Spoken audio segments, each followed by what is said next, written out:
Los primeros intentos de teorización sistemática de los fenómenos económicos surgen en el siglo XV con el pensamiento mercantilista o capitalismo como modo de producción de acuerdo con una visión contemporánea. Podemos rastrear el inicio de la reflexión económica en la Grecia antigua. Recién en el siglo XVIII, afirmado el capitalismo como sistema económico y social, la economía política comienza a ser reconocida como una rama propia del pensamiento social, distinta de la filosofía política y moral. Ya entrado en el siglo XIX se crean las primeras cátedras de economía política en algunas universidades europeas y comienzan a legitimizarse y reconocerse la figura del economista, si bien tal profesión era ejercida por abogados, filósofos e incluso teólogos. Los principales pensadores de esta etapa son Adam Smith y David Ricardo, cuya corriente de pensamiento es denominada por Karl Marx como economía política clásica. En lo que hace a los orígenes de este pensamiento social, algunas de las primeras reflexiones sobre los temas que se consideraban parte esencial de la economía política ya habían surgido como parte del pensamiento filosófico de la antigua clásica y el teológico de la Edad Media. Para estos pensadores, su objeto de estudio era aconsejar, guiar y tomar posturas concretas sobre el comportamiento que se consideraba aceptable o deseable. Puesto en otros términos, cuando pensaban sobre los temas económicos, los antiguos se preguntaban, ¿qué las reglas de comportamiento deberían respetar las personas, concretamente los comerciantes, los reyes y el pueblo, en las actividades económicas? La relación moral y naturaleza en el pensamiento económico antiguo. La cuestión que se pregunta por cómo deberían ser las cosas, reflexión moral, y la que se pregunta por cómo son las cosas independientemente de lo que uno piense de ellas, reflexión científica, están muy relacionadas entre sí. Observando cómo se desarrolla el sistema de producción en esta época, basado en el esclavismo, podemos reflexionar que esta violencia es moralmente inaceptable. Pero la reflexión moral y la reflexión científica en el pensamiento filosófico de la antigüedad vinculan la moral, lo bueno, a lo que es natural. Así, para justificar en el pensamiento griego antiguo la esclavitud como sistema de trabajo social dominante, se afirma que hay algunos hombres que naturalmente son libres y otros que naturalmente son esclavos.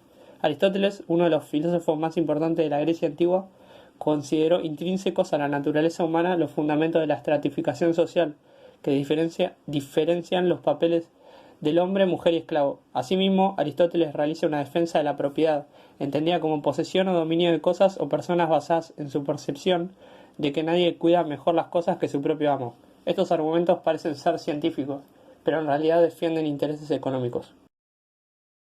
En esta diapositiva vamos a explicar la diferencia entre el valor de uso y el valor de cambio. Aristóteles profundizó en esta disfunción y propuso que un objeto posee dos usos, uno que es propio del objeto, al que llamó natural, y el otro que no es propio del objeto, que sería su uso antinatural. Estos conceptos los ejemplifica con el ejemplo de los zapatos. En el ejemplo de los zapatos, el valor de uso de los zapatos es proteger los pies.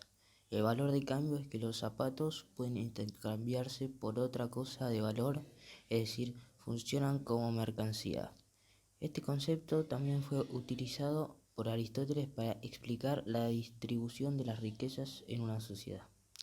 Según esto, lo que posee cada hombre está relacionado con el papel que cumple en la sociedad. Por ejemplo, para un esclavo sería justo no puede ser nada, ya que es el rol natural que cumple en la sociedad.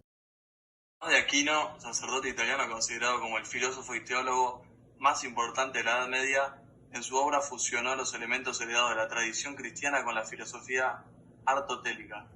Como Aristóteles sostenía que la propiedad privada sobre las cosas es natural y útil para la sociedad, mientras que la propiedad común constituye un ideal de perfección que solo conviene a unos pocos. Asimismo, Tomás consideraba que en muchos casos era ilegítima la persecución de los beneficios mercantiles. La sociedad dentro del pensamiento medieval era vista como una comunidad cuyo centro lo constituía la Iglesia en tanto comunidad de cristianos. Al ser el centro de la sociedad, la comunidad de creyentes constituía un grupo de un orden diferente y trascendente al de los cristianos considerados como individuos.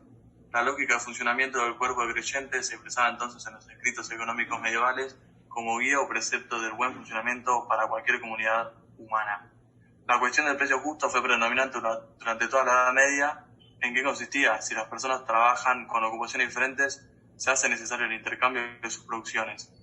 Tomás de Aquino definió que el precio justo es el precio predominante en un mercado sin fraudes. El pensamiento medieval predominante consideraba justo aquel precio que permitía a los productores mantener un nivel de vida que correspondiera a su posición natural en la sociedad. Era natural que el campesino entregase parte del fruto de su trabajo al señor feudal sin recibir ningún valor de cambio, y también era natural el precio máximo de las producciones de algunos gremios, como el de los heredos.